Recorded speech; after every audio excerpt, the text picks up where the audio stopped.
स्नानं च देव्यामरं नानारत्नविभूषितं मृगमदा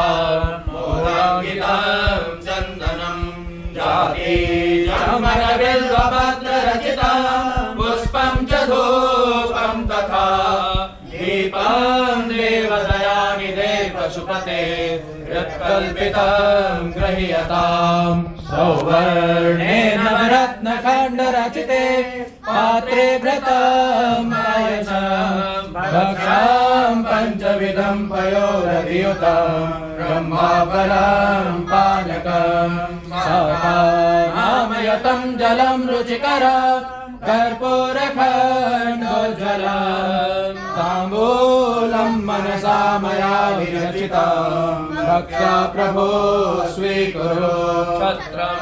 चामरयोर्युगं व्यजनकं चादर्शकं निर्मलं वीणाभेरिमृदङ्गकालकला गीतं च नृत्यं तथा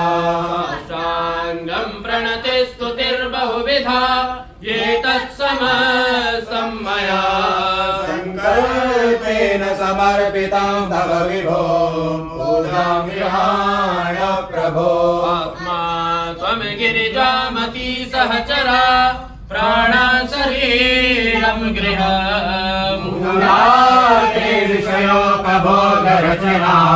निन्द्रासमाधि स्थिते सञ्चारः पतयो प्रदक्षिणविधि स्तोत्राणि सर्वा गिरो यत्कर्म करोमि तत्तदखिलं सम्भूतवाराधना करचरणकृतं वा कायजं कर्मजं वा श्रवणनयनजं वा मानसं वा वेदमेतं वा सर्वमेतच्चमस्व जय जय करुणाब्धे श्रीमहा